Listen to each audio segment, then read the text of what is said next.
L'únic punt de l'ordre del dia és el debat sobre l'orientació política general del Govern. Aquest debat es regirà pels articles 154 i 155 del reglament i d'acord amb la seqüència adoptada per la Junta de Portaveus el passat 28 de setembre. Així doncs, en primer lloc, té la paraula el molt honorable senyor Quim Torra, president de la Generalitat. President, quan vulgui.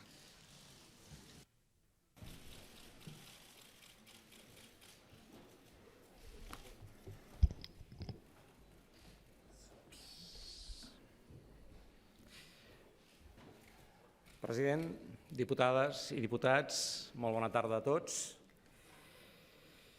Vull començar la meva intervenció parlant de què ha passat aquest aniversari del referèndum del 1 d'octubre. Ha estat un cap de setmana llarg i un dilluns intens. Centenars de milers de ciutadans han omplert de gom a gom els carrers, les places, els col·legis, en actes convocats per celebrar una gran victòria, la victòria de la democràcia, aquella data del 1 d'octubre, quan la democràcia va aconseguir vèncer la violència, la intimidació, l'amenaça i la por. Una part molt important de la ciutadania va decidir ara fa un any que prendria el control del seu futur. Es va apoderar. Fou una victòria democràtica com poques n'hi ha hagut en la nostra història recent.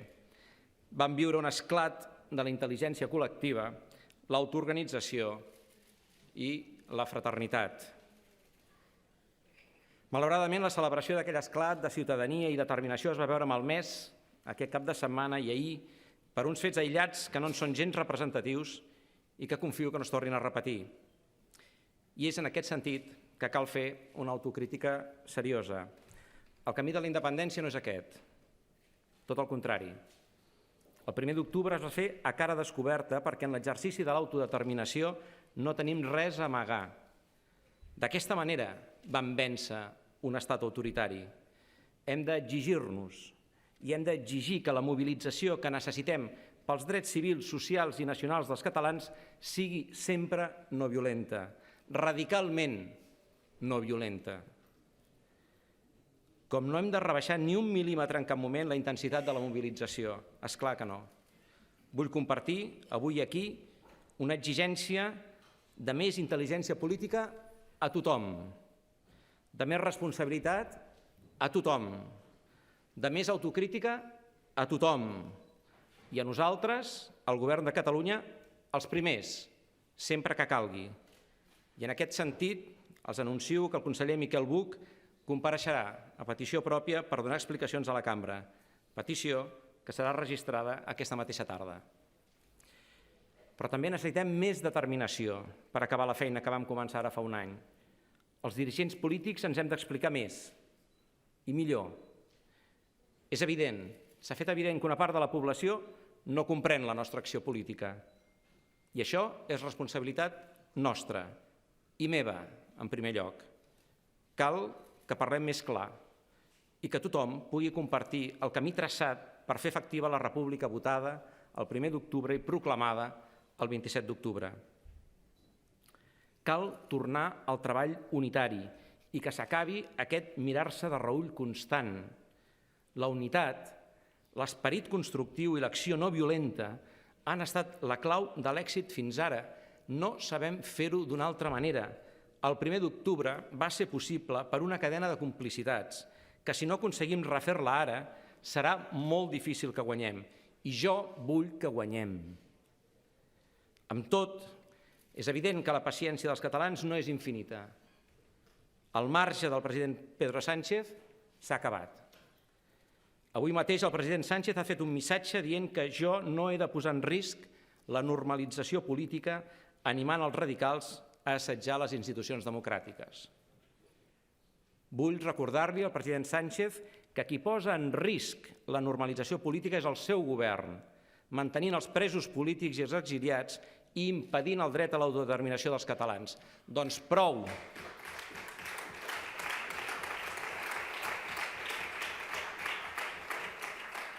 Cal que el president Sánchez prengui compromisos concrets i valents. Prou d'amenaces, prou de vaguetats. Ara cal que es prenguin decisions i es facin propostes concretes. Hem estat més pacients d'allò que ens exigia la ciutadania que fa un any va defensar la nostra democràcia. Hem estat molt pacients amb el tripartit del 155 després de tot el que ens ha fet. Insisteixo, tenim presos polítics, exiliats i milers de ciutadans processats per haver defensat que Catalunya havia de votar. La paciència, repeteixo, no és infinita. I tanmateix, de nou, oferim a Pedro Sánchez la possibilitat de fer una proposta sobre com vol facilitar l'exercici del dret d'autodeterminació de Catalunya, amb concreció i amb claredat. Quan vulgui, ens podem reunir per negociar. Avui mateix enviaré una carta al president del govern espanyol emplaçant-lo a reunir-nos el més aviat possible, però no vull tornar a sentir parlar de diàleg si no s'exerceix i tampoc si no es concreta amb claredat. Si no hi ha aquesta proposta per exercir l'autodeterminació de manera pactada, vinculant i reconeguda internacionalment damunt de la taula abans de novembre, l'independentisme no podrà garantir cap mena d'estabilitat al Congrés dels Diputats al senyor Pedro Sánchez. Repeteixo, l'independentisme no podrà garantir cap mena d'estabilitat al Congrés dels Diputats al senyor Pedro Sánchez. L'estat espanyol i la seva deriva autoritària i repressiva són els màxims responsables de la tensió als carrers. A tots ens interessa resoldre un conflicte polític que no s'hauria d'haver produït mai en aquests termes de presó, exili, persecució judicial i violència policíaca. Tots tenim ben fresques les imatges d'ara fa un any. Tots tenim ben presents cada dia els presos i els exiliats. Qui es pensi que tot això ens farà retrocedir és que no coneix la determinació i la força que ens dona saber que sempre serem al costat de la democràcia, la llibertat i la pau. Aquest cap de setmana i durant la jornada d'ahir hem pogut comprovar dues coses. La gent hi és. Hi ha una part majoritària de la societat que vol construir un futur de llibertat i que no permetrà que es malbarati el somni. Treballem intensament per acabar la feina que vam començar. I una altra cosa, no ens esperarem eternament. De fet, no esperem. Avancem per fer efectiva la república mentre oferim a l'estat espanyol una oportunitat per reenganxar-se en el camí de la democràcia, la negociació i la llibertat. Fins ara no hem vist cap proposta clara del tripartit del 155, però els oferim abandonar la unilateralitat exercida amb repressió, amenaça, judicialització, violència policíaca, presó i exili. Ara bé, la decisió és seva. Nosaltres avancem sense més espera. També aprofito que el debat coincideix amb la decisió majoritària del ple de fer respectar el vot dels ciutadans i, per tant, els seus drets com a electors davant de l'intent matusser d'algun jutge, la reputació del qual, com la del Consell General del Poder Judicial, són zero a Europa, de pervertir el resultat del 21 de desembre i la composició dels representants d'aquest Parlament. Estem disposats a defensar la sobirania del Parlament i del poble de Catalunya sempre i en qualsevol circumstància, que ningú no en tingui cap dubte. I lamento profundament que en la defensa democràtica de la sobirania del Parlament no hi siguem tots els diputats i diputades d'aquesta cambra. No és una qüestió d'ideologies ni de projecte polític. En el respecte per les nostres institucions hi hem de ser tots els demòcrates d'aquest país, i no es pot permetre que un jutge s'inventi fórmules que no formen part de l'ordenament jurídic per subvertir la composició del Parlament escollit en unes eleccions. Ja n'hi ha prou de judicialitzar la política, ja n'hi ha prou de silenciar i distorsionar la veu dels ciutadans d'aquest país.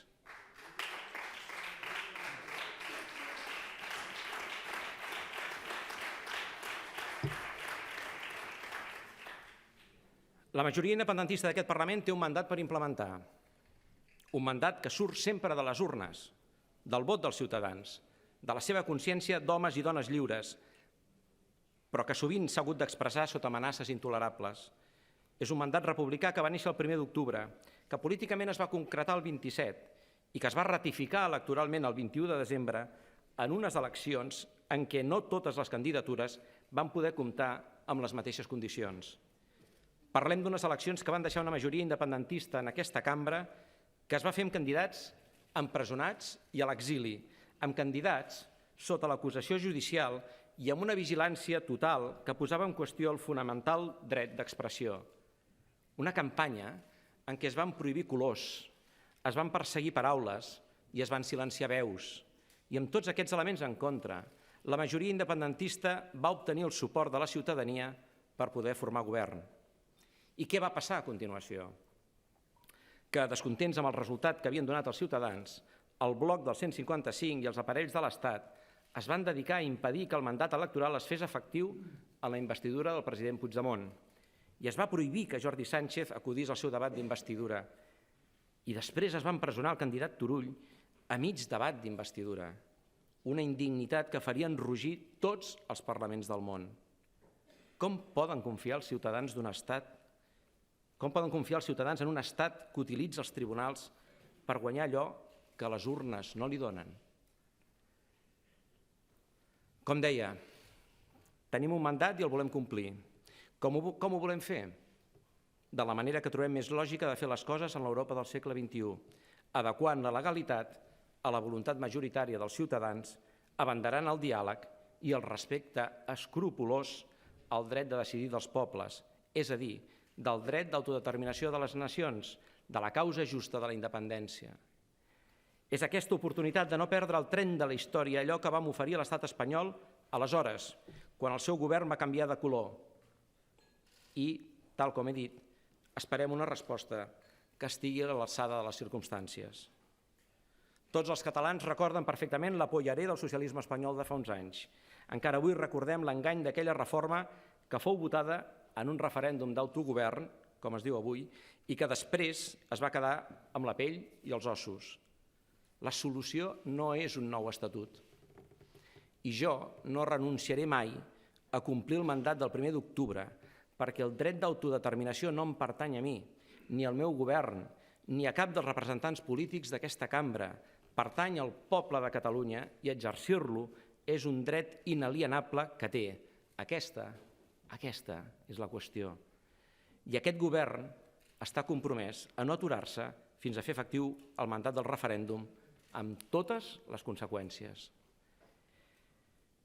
Oferim a l'estat espanyol l'oportunitat d'homologar-se a democràcies més avançades, com la canadenca o la britànica.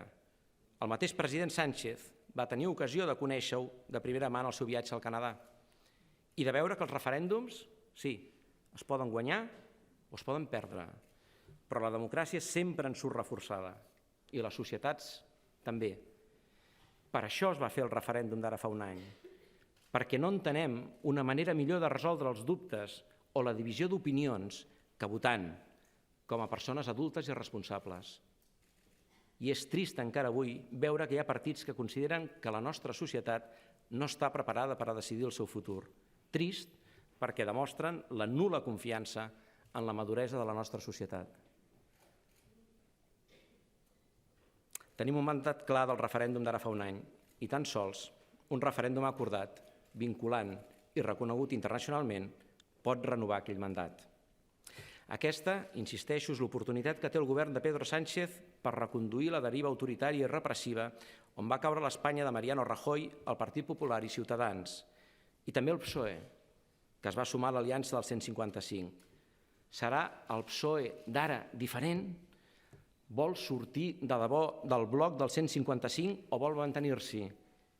Ho veurem, però com he dit abans, necessitem respostes clares ben aviat. Els esperem en el camí de la democràcia i del respecte a la voluntat de la ciutadania, però si no, nosaltres farem el nostre camí.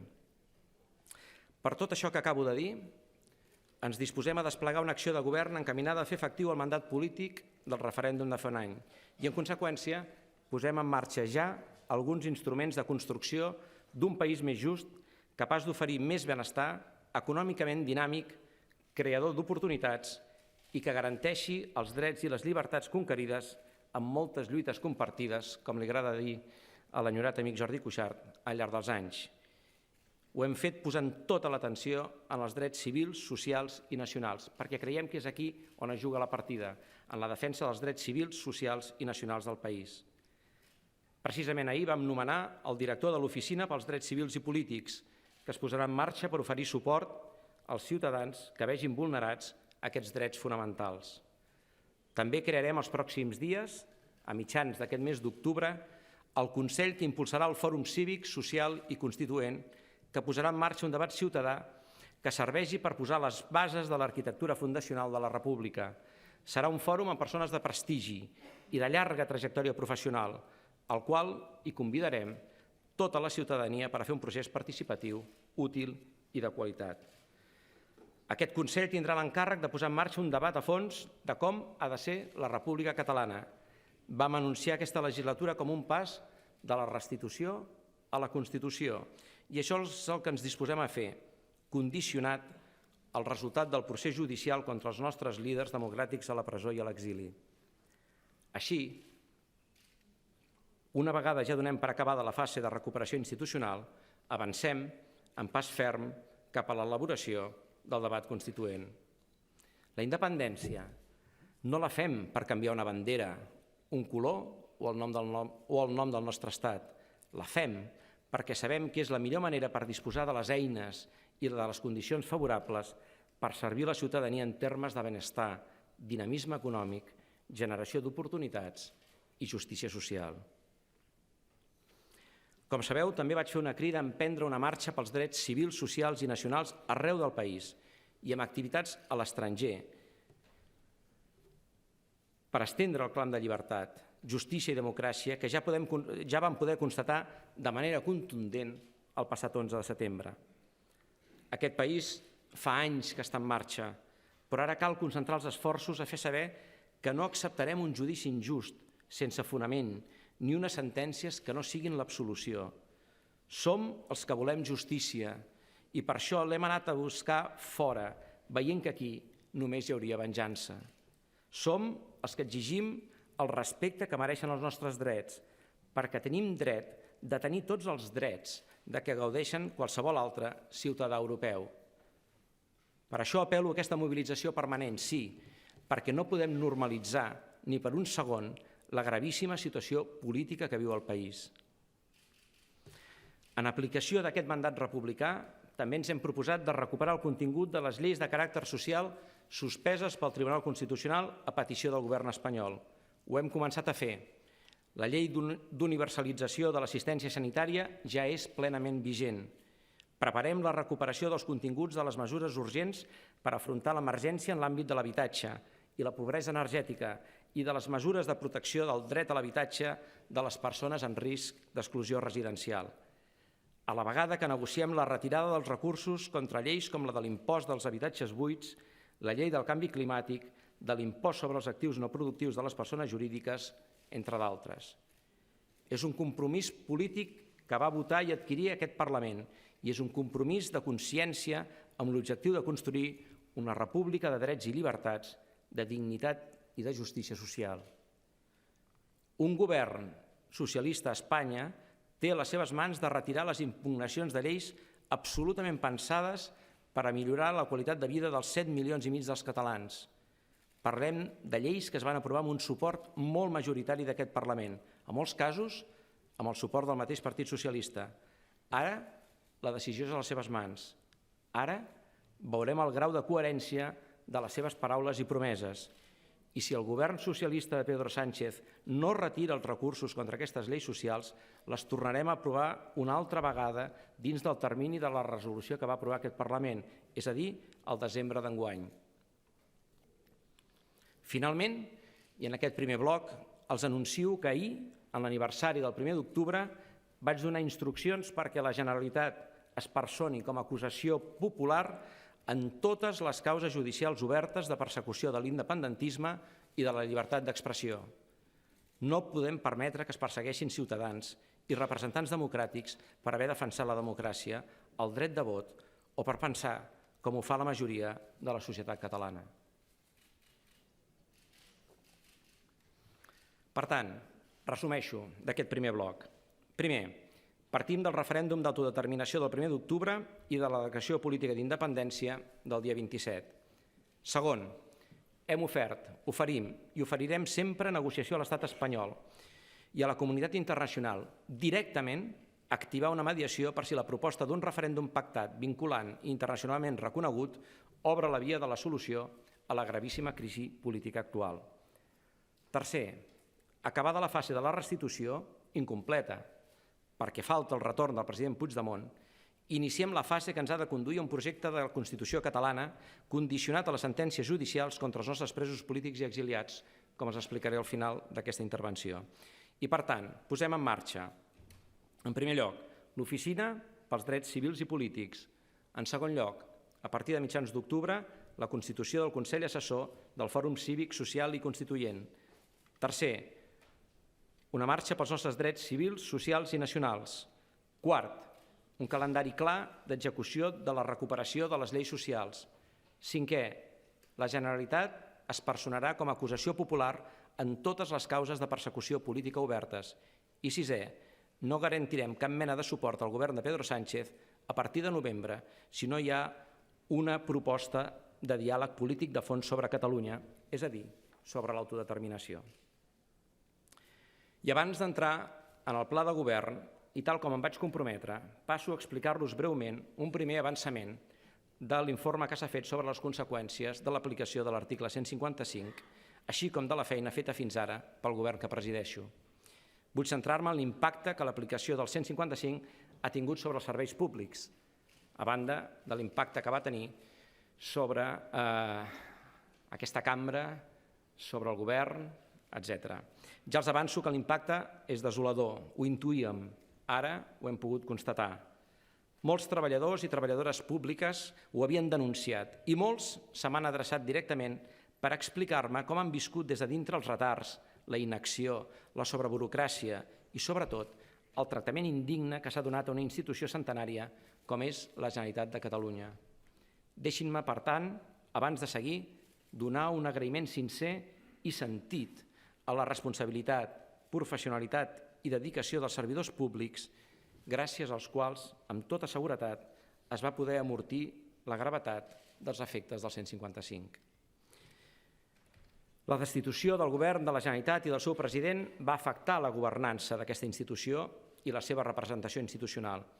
Així es va impedir, per exemple, presentar al·legacions o personar-se en els procediments contra 14 litigis competencials entre el govern de la Generalitat i el govern de l'Estat.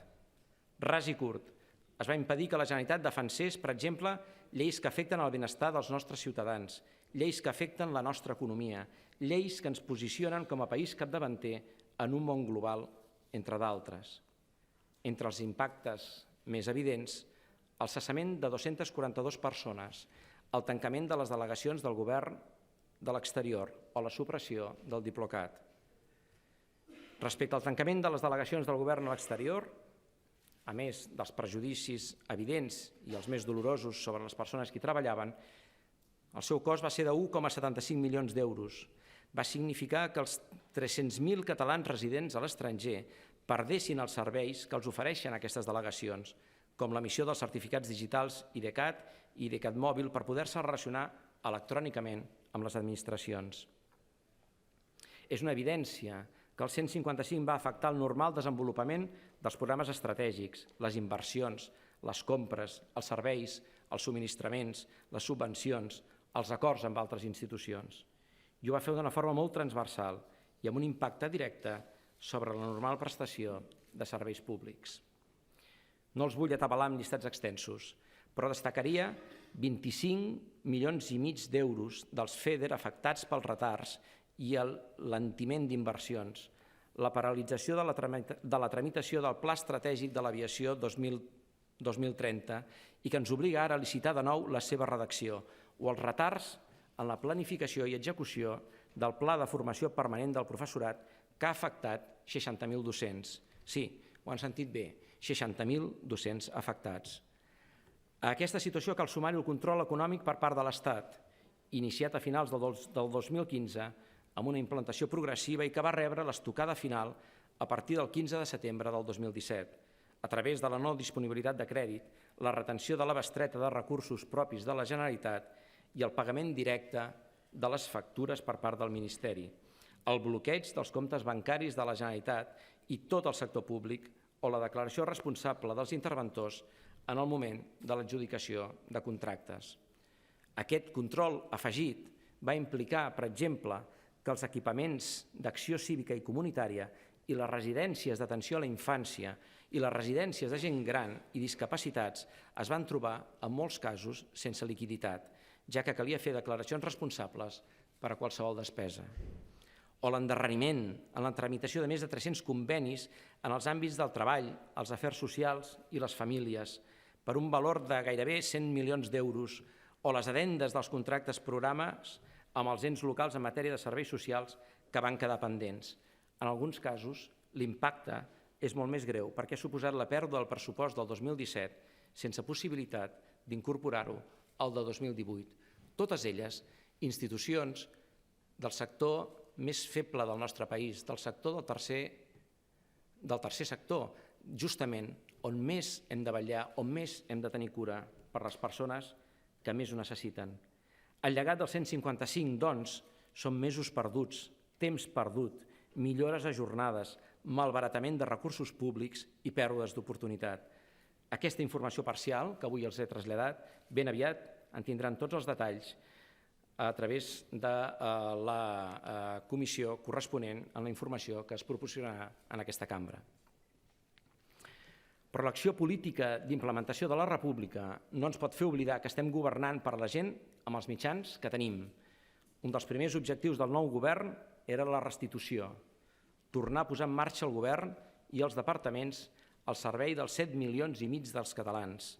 Calia fer-ho amb urgència per evitar que les conseqüències que acabo d'explicar del 155 fossin encara més greus. Des de la formació del govern han transcorregut exactament 122 dies. Si descomptem l'agost, encara avui no en portem ni 100. En aquest curt període, i tenint en compte la complexa situació de partida, complexíssima situació de partida, aquest govern ha aprovat 4 projectes de lleis, 2 decrets lleis, 9 decrets i en aquests moments 17 decrets més estan en tramitació avançada. No és pas poca feina aquesta que s'ha hagut de fer en un context, insisteixo, d'una gravetat absoluta. Aquesta, la que segueix a continuació, és una petita selecció de les decisions preses i actuacions fetes durant aquest període de poc més de 100 dies. Departament de Presidència. Hem destinat 20,4 milions d'euros a la Corporació Catalana de Mitjans Audiovisuals per poder fer front als canvis de criteri de l'Agència Tributària Espanyola pel que fa a la deducció de l'IVA. Sí, ens interessa que la Corporació Catalana de Mitjans Audiovisuals pugui seguir tirant endavant la seva tasca i que la puguin fer amb tota la professionalitat que sempre han exercit. Hem aprovat el Pla Director de Formació en Equitat de Gènere per normalitzar la perspectiva de gènere a les polítiques públiques i hem convocat subvencions per a entitats que promouen la igualtat efectiva entre dones i homes per valor de 800.000 euros. Economia i Hisenda. Hem adjudicat, a través de subhasta pública, 27 immobles d'herències intestades per un import de 4 milions d'euros. 3 milions d'aquests es destinaran a la compra d'habitatges de lloguer social i hi ha la voluntat de destinar el milió d'euros restants també a polítiques d'habitatge social. Mitjançant l'Institut Català de Finances hem obert finançament a 746 empreses per un import de 213 milions d'euros. El 97% d'aquestes empreses finançades han estat pimes i emprenedors, els principals segments de l'economia catalana. Acció exterior. Hem restablert les delegacions al Regne Unit i Irlanda, Alemanya, Itàlia, França, Suïssa i els Estats Units d'Amèrica. Hem aturat el mandat de liquidació del Consell de Diplomàcia Pública de Catalunya, el Diplocat, que el Consell de Ministres del Govern espanyol havia acordat sota l'aplicació de l'article 155 i hem reiniciat tots els tràmits perquè torni a funcionar plenament i de manera normal. Ensenyament.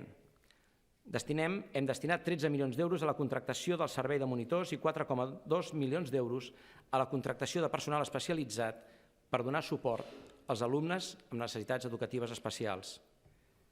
Hem incorporat per aquest curs 800 nous docents. S'ha creat el programa d'innovació activa formació professional que té com a objectiu promoure les competències en formació professional basades en l'aprenentatge col·laboratiu. Cultura. S'ha reformulat l'avantprojecte de llei de la taxa de l'audiovisual i s'ha començat a implementar el Pla Nacional de Lectura. Salut. Han començat les obres del nou Hospital de Viladecans amb una inversió de més de 60 milions d'euros. L'actuació permetrà triplicar la superfície actual del centre per millorar la qualitat i resolució de l'atenció hospitalària. Territori i sostenibilitat. Hem destinat 250 milions d'euros a la construcció i compra d'habitatge de lloguer social. Una línia de finançament, 110 milions, perquè ajuntaments, entitats sense ànim de lucre i del tercer sector comprin habitatges de lloguer social. L'altra línia, 140 milions, està destinada a promotors i servirà per ampliar el parc de lloguer social amb la construcció de més de 1.000 habitatges nous. L'any 2018, l'Incasòl destinarà 30 milions d'euros per adquirir pisos per al parc públic de lloguer.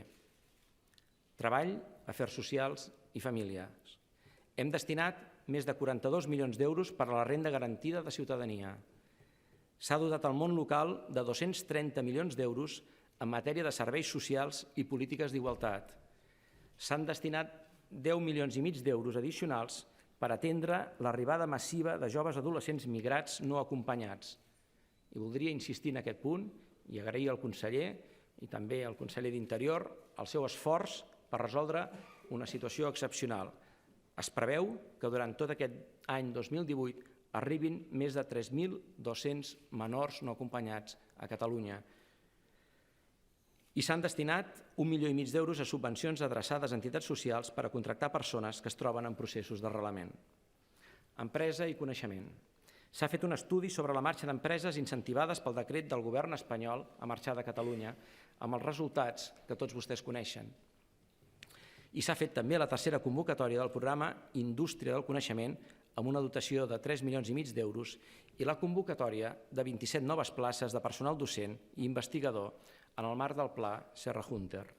Tenim clar, i ho tenim molt clar, és que volem ser presents al món, amb veu pròpia, i volem exportar no només productes, fruita o serveis, tot allò que és propi i natural de qualsevol economia oberta al món. Volem exportar cultura, volem exportar pau, volem exportar drets humans i volem ser partíceps en tots els desafiaments que es plantegen a escala global. Expressats, doncs, els principis i els valors que inspiren aquest pla de govern, desgrano alguna de les principals accions que tenim previstes en els diversos eixos de treball, que són 4, i com que em temo que no tindria temps de detallar-los els 93 objectius i més de 1.000 mesures concretes que contenen, tot i que seria molt interessant, sí que els parlaré dels més rellevants. Eix primer, un país cohesionat amb drets i oportunitats per a tothom.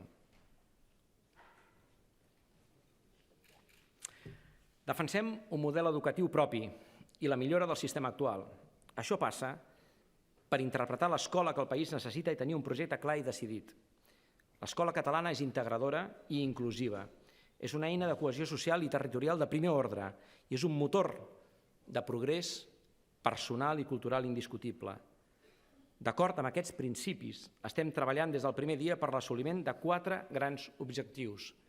Primer, l'èxit educatiu, és a dir, la suma de l'èxit acadèmic, l'èxit personal i l'èxit social de l'alumnat, mitjançant el desenvolupament de les capacitats de tots i cadascun dels nostres estudiants com a garant de la qualitat, l'equitat i, repeteixo, la cohesió social.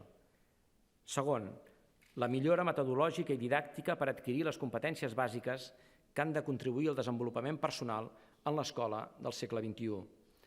Tercer, la promoció d'un sistema educatiu realment inclusiu i capaç d'atendre la diversitat de les necessitats educatives de tot l'alumnat, d'excel·lència, que garanteixi la igualtat d'oportunitats i la inclusió, que prioritzi la millora dels resultats educatius i en el qual la formació professional sigui un element cabdal en la competitivitat del sistema educatiu. I quart, la implementació d'un projecte educatiu de país amb vocació de servei públic, lleial amb els valors republicans i compromès amb el poder transformador que pot tenir l'educació per crear ciutadans crítics i lliures. En l'àmbit de les escoles bressol n'actualitzarem el mapa i valorarem els marges de què disposem per al seu finançament en corresponsabilitat amb els ajuntaments i les famílies.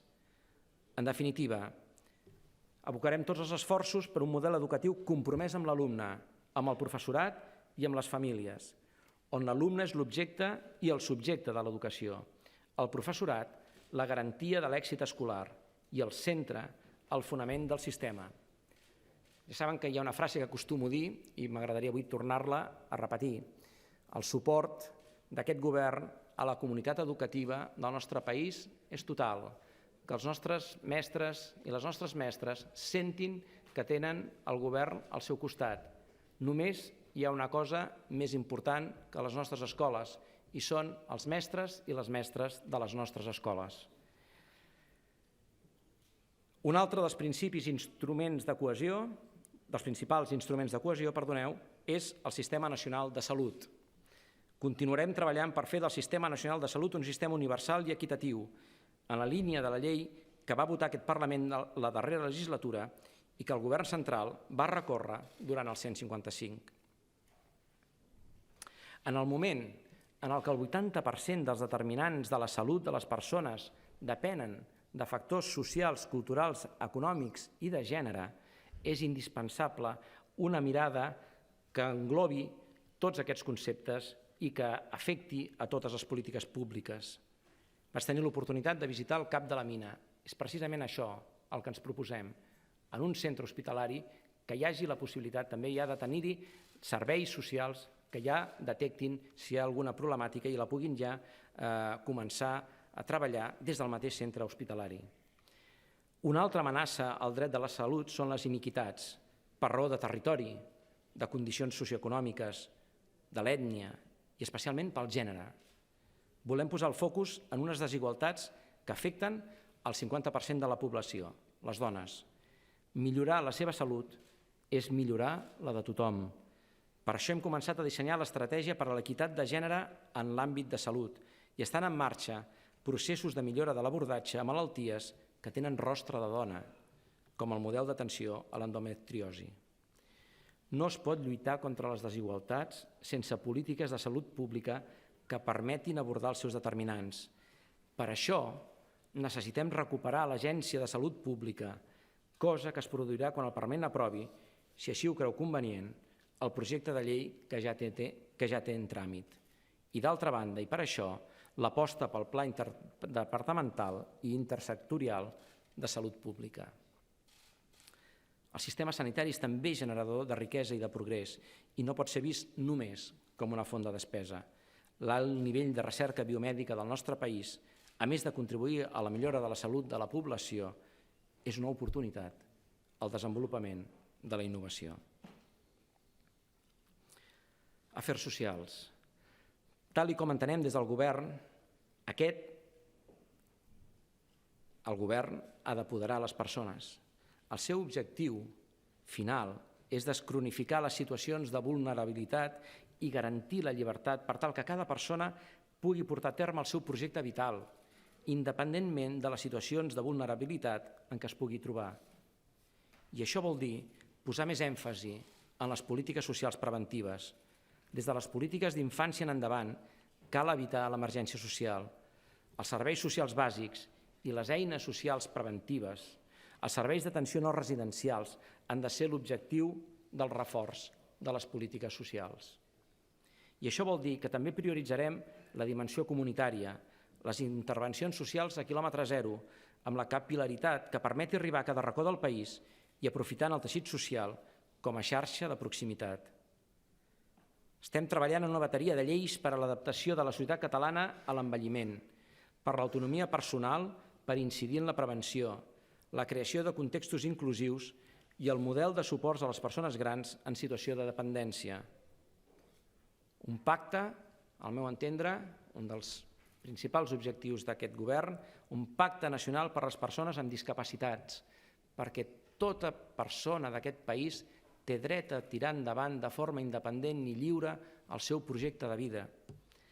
La priorització de la inversió en polítiques que garanteixin els drets dels infants i adolescents, el desplegament de l'Agència Catalana de Protecció Social i també enfortirem el model català d'associacionisme i voluntariat, continuant impulsant les polítiques que generin oportunitats pel nostre jovent. En aquest sentit, vull anunciar-los la creació de la Secretaria d'Infància, Adolescència i Joventut per tal de donar-los un millor i major aixopluc institucional a Catalunya. Habitatge. L'habitatge és un dret fonamental. Per això esdevé prioritat de primer ordre d'aquest govern i l'abordarem segons una planificació estratègica basada en la col·laboració institucional i amb el treball compartit entre sector públic i sector privat. Una de les primeres mesures, com he comentat, que va portar a terme aquest govern va ser precisament l'aprovació de 2 línies de préstecs amb condicions preferents per valor de 250 milions d'euros per a construir o adquirir habitatge social. Seguim treballant per incrementar el parc d'habitatge públic destinat a lloguer social, promovent obra nova, però també donant suport a les mesures que afavoreixin major estabilitat i durada dels contractes i potenciant el lloguer assequible i actuant davant l'emergència dels desnonaments. Per això és vital la recuperació de la normativa en matèria d'habitatge que garanteixi el dret de reallotjament de les persones desnonades. En aquest sentit, també donarem impuls a l'estratègia catalana integral d'abordatge del sensellarisme i continuarem lluitant contra la pobresa energètica per evitar que cap família es quedi sense aigua, llum o gas. La cultura. Consellera, aquesta cultura que a vegades ens queda una mica massa arraconada i que aquest govern vol que sigui el centre d'acció. Perquè sempre ha estat així, perquè el catalanisme basat i ha construït el seu projecte polític amb la cultura. I per tant, ara, en el segle XXI, de totes maneres, l'hem de veure la cultura com un dret social, com ho són l'educació o la sanitat, i per tant, donar-li a la cultura aquest gran poder transformador i de cohesió social que volem aprofitar. I en aquest sentit, el català, la llengua catalana, ha estat i continuarà sent factor d'identitat comuna i transversal, un element que ens ajuda a ésser ciutadans iguals, amb els mateixos drets i deures i les mateixes oportunitats, alhora que diversos en els nostres orígens. Per tant, reforçarem l'aposta pel català i també per l'aranès, com a llengües pròpies, amb el màxim respecte per les diverses cultures de la nostra societat, que és i volem plural. Apostem per la forja d'una ciutadania informada, amb pensament crític, empàtica, cívica, digna i democràtica. La cultura ens fa millors i per això volem que tothom en participi. En aquest sentit, fomentarem la cultura de base, la cultura de proximitat que neix dels barris, partint de milers d'associacions i d'entitats i que s'estén arreu del territori. Les biblioteques, els equipaments bàsics, el foment de la participació estan entre les nostres prioritats. Allà on hi ha una biblioteca, allà la societat és una mica millor.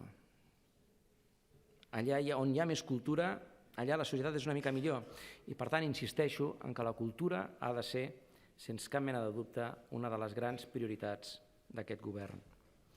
I aquesta dimensió simbòlica i social també de la cultura cal situar-la en un espai central de les polítiques transversals de tots els departaments. Només així, si és efectivament interdepartamental, aconseguirem vertebrar la societat que volem i que ens cal. Segon eix, una economia pròspera, responsable i sostenible. Un dels valors que impregna la nostra acció és el de la prosperitat, amb un mercat de treball de qualitat, unes infraestructures al servei de la competitivitat i un avenç cap a l'economia verda i circular. No hi ha millor política preventiva que un mercat de treball de qualitat. D'aquí la ferma voluntat d'aquest govern d'impulsar polítiques d'ocupació actives i integrals. Apoderant les persones amb risc d'atur de llarga durada i les persones excloses del mercat de treball, utilitzant les eines de concertació i inspecció per a garantir un nivell d'ingressos digne a qualsevol persona que hi participi i enfortint el sistema d'orientació i formació professional com a instrument per a reforçar l'apoderament dels joves que busquen la primera feina i dels adults que necessiten reorientar la seva vida laboral. El desplegament dels instruments previstos per la renda garantida de ciutadania és un repte peremptori, prou que ho coneixeu, però també hem d'actualitzar el pla d'ocupació juvenil, així com el foment de la contractació socialment responsable i establir un sistema d'avaluació permanent de les polítiques d'ocupació. En l'àmbit econòmic, l'objectiu és crear el marc per a l'assoliment de la sobirania econòmica, buscar el màxim retorn social als recursos públics, promoure la igualtat d'oportunitats amb uns pressupostos socials i un sistema fiscal i d'aplicació dels tributs més equitatiu i eficient i impulsar una administració tributària referent en la lluita contra el frau fiscal i en la prestació de serveis. A més, consolidarem el desplegament del model d'administració tributària caracteritzat per uns serveis de proximitat i de qualitat a la ciutadania. Coneixement i innovació. L'aspiració d'un país millor, digitalment intel·ligent, amb una economia de coneixement sòlida i amb més i millors oportunitats per a tothom, té, en un dels seus motors més decisius, el sistema d'universitats i de recerca. Talent, ciència, tecnologia i innovació generen beneficis que la ciutadania rep en forma de qualitat de vida, de salut, d'entorns de qualitat i de cohesió social i territorial. Potenciarem les bases del nostre sistema de coneixement a través d'un pacte nacional per a la societat del coneixement, consensuat amb tots els agents implicats, que estableixi un model compromès amb la qualitat i l'equitat i que garanteixi l'accés a tothom, així com els fonaments d'un nou model de finançament de les universitats que reflecteixi el compromís del país amb elles, amb les seves universitats, i la recerca com a garantia de futur i de progrés. Precisament aquí, en l'àmbit dels centres de recerca, volem dotar-les d'un marc legal sòlid que permeti la sostenibilitat del model per tal de captar i retenir el millor talent que té aquest país. Empresa i teixit productiu. D'acord amb l'objectiu principal del Pacte Nacional per la Indústria, cal impulsar la indústria com a eix central de l'economia catalana, una indústria que suposa gairebé el 20% del PIB. Desplegant el Pacte Nacional per a la Indústria, consensuat amb tots els agents econòmics, socials i amb el suport de tot l'arc parlamentari, fomentarem en tots els àmbits, empresarial, comercial, energètic i turístic, l'ecosistema emprenedor, generant oportunitats de creixement empresarial, de creació de nous llocs de treball dignes, qualificats i ben remunerats per tal de fer reduir l'atur. Al mateix temps, i pel que fa a l'energia, el Pacte Nacional per a la Transició Energètica de Catalunya és fruit d'un gran consens polític i social per avançar cap a un nou model energètic més net, democràtic, distribuït i sostenible. Cohesió territorial i món rural. Les polítiques en matèria d'ordenació del territori han de promoure la cohesió social i territorial per afavorir el desenvolupament econòmic i la qualitat de vida de les persones arreu del país. Si dèiem que totes les persones han de ser capaces de poder desenvolupar el seu projecte vital, també totes les persones han de ser capaces de desenvolupar el seu projecte vital arreu del territori. És l'única manera de tenir un país sostenible. Però la desigualtat de distribució de la població de Catalunya al conjunt del territori fa necessari justament emfasitzar,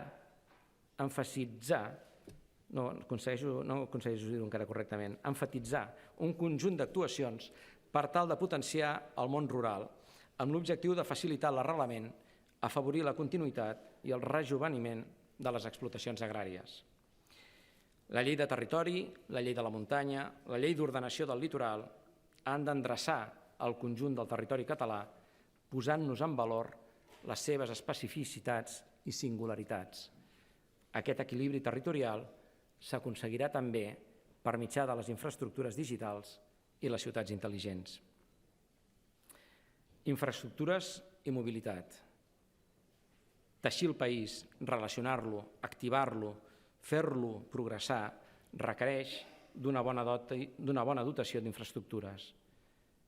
Els eixos estratègics en aquest àmbit són millorar el transport públic en la seva doble dimensió, social, però també política de millora de la qualitat de l'aire i de la lluita contra el canvi climàtic, facilitar el desenvolupament de l'economia i la generació d'oportunitats i llocs de treball, dotar el país d'unes infraestructures i d'uns serveis de mobilitat més eficients, segurs i de qualitat, evolucionar cap a una mobilitat 4.0, concretant-se en instruments legislatius, normatius, de planificació i de finançament, impulsar la innovació al servei del ric teixit d'actors de la societat catalana amb vocació internacional, alhora que serveix per reforçar els vincles i apropar-se més encara a la comunitat catalana a l'exterior. Aquesta representació continuarà actuant amb la màxima intensitat per defensar els interessos generals del nostre país i de tots els seus ciutadans, en tots els àmbits i en col·laboració amb les oficines d'acció, l'Institut Ramon Llull, l'Institut Català d'Empreses Culturals i l'Agència Catalana de Turisme. I ens prenem amb alta responsabilitat la implementació de l'Agenda 2030 de les Nacions Unides i l'assoliment dels Objectius de Desenvolupament Sostenible. Per això estem treballant un pla amb més de 700 compromisos concrets. Pressupostos socials. Aquests eixos, totes les actuacions a les quals m'he referit durant el meu discurs, es regeixen per un ideari comú: la igualtat com a principi central de les polítiques públiques, per bastir una societat on ningú no en resulti exclòs per motius d'origen, llengua o cultura, i que el respecte escrupolós als drets humans i la llibertat en siguin la seva essència. Aquest govern té com a prioritat restaurar un model de creixement sostenible i inclusiu, un cercle virtuós d'eficiència i equitat que passa per reduir significativament la desigualtat i erradicar la pobresa i per augmentar la productivitat del sistema en el seu conjunt. El nostre país va bé, l'economia de Catalunya va bé. Vaig tenir l'oportunitat de presentar la memòria econòmica de les cambres elaborada pel Banc de Santander no fa ni 2 mesos. Totes les xifres són clarament positives i són continuadament positives, però hi ha una xifra que ens ha d'alertar, que és la xifra de la bretxa que s'obre entre els que poden tirar endavant i els que no. I és aquí, precisament aquí, on hem de posar tots els esforços, perquè, insisteixo, en aquest país tothom, qualsevol ciutadà, ha de poder tirar endavant el seu projecte de vida, el que ell vulgui i en sigui capaç. Continuarem treballant per garantir una economia dinàmica i competitiva. Així, pel que fa a l'elaboració dels pressupostos, les línies prioritàries del pressupost del 2019 giraran entorn al manteniment de les cobertures socials en els àmbits educatius, de salut i de serveis socials, preservant els col·lectius més vulnerables. Aquests són alguns dels objectius i propostes d'actuació que hem exposat en el pla de govern. Ens agradaria poder viure en un estat de democràcia, normalitat i llibertat que ens permetés dedicar tot el temps i tots els debats a aquestes qüestions.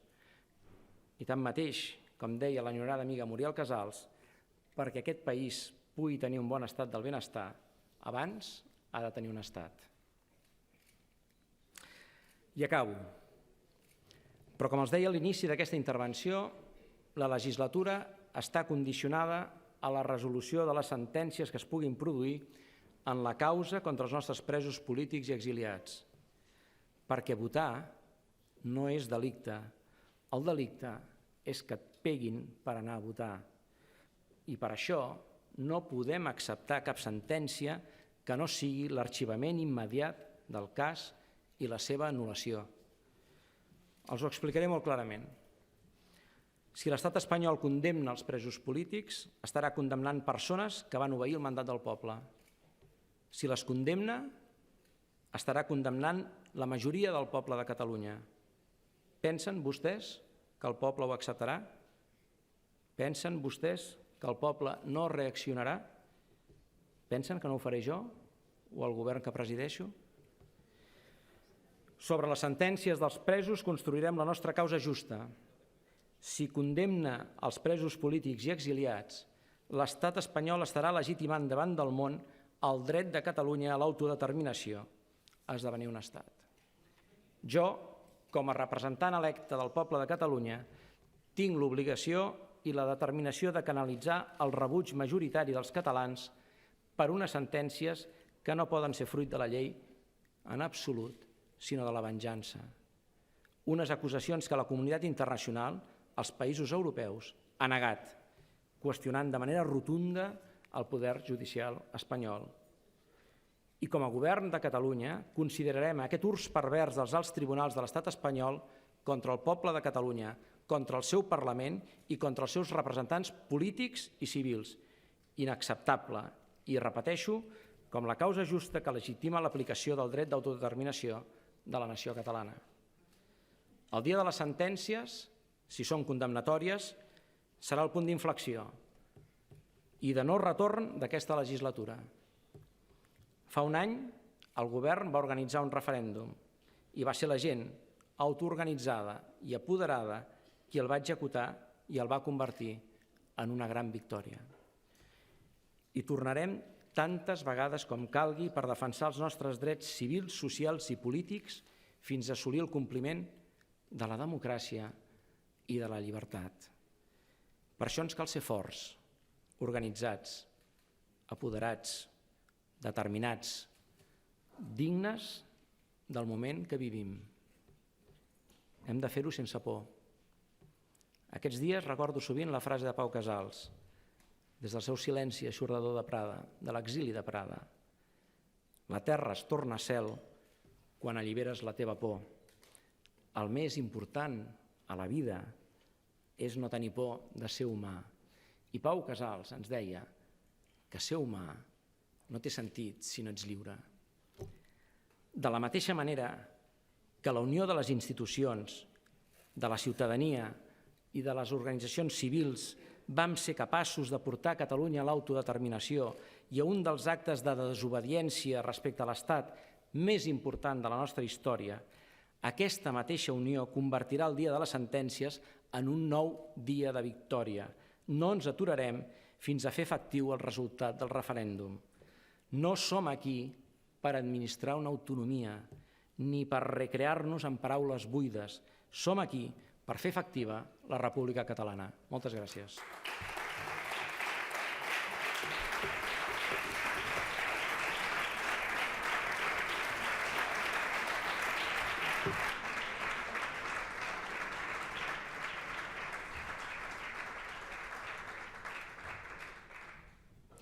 Gràcies, president.